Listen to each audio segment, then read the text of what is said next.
Five Nights at Freddy's Forgotten Memories est un jeu Roblox sorti le 16 octobre 2022. C'est un jeu multijoueur où l'on peut, avec des amis, incarner différents personnages. Le jeu commence sur une cinématique où l'on voit 4 jeunes discuter dans une voiture. Ils ont trouvé un travail de gardien de nuit à l'ancien restaurant Freddy Fazbear's Pizza qui a été racheté par l'entreprise Tony Tacos pour être réhabilité et réutilisé. On voit les 4 personnages entrer dans le restaurant, Freddy se redresse et c'est alors que le jeu commence.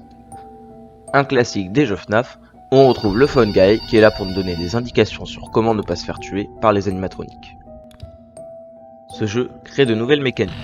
L'oxygène, qui doit être filtré via le système de ventilation et qu'on doit aller réparer plusieurs fois au cours de la nuit au risque de croiser un animatronique errant dans les couloirs.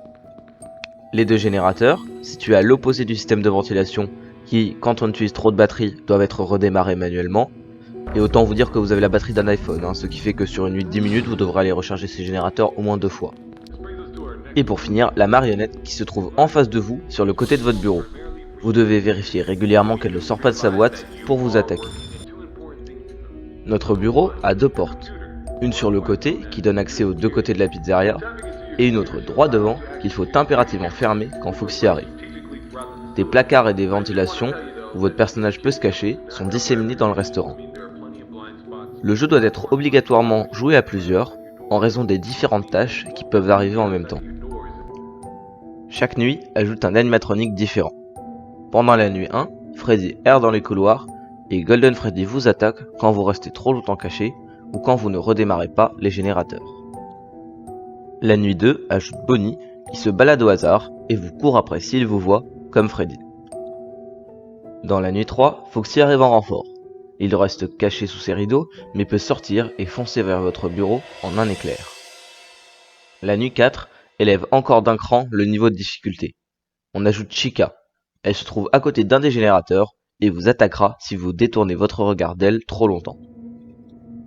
La nuit 5 n'ajoute aucun animatronique, mais augmente le niveau de difficulté de ceux déjà présents. Il reste la Custom Night qui permet de changer le niveau de dangerosité des animatroniques. On peut aussi changer directement la difficulté des nuits, on a le choix entre normal, dur et cauchemardesque. Ce jeu est incroyable, tant par son ambiance sonore que par ses graphismes et ses mécaniques.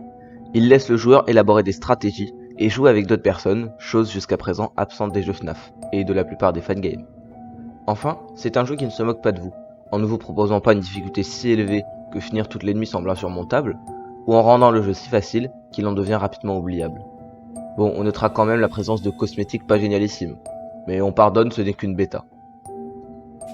Je vous recommande d'aller vous faire votre propre avis en le testant, le lien est dans la description.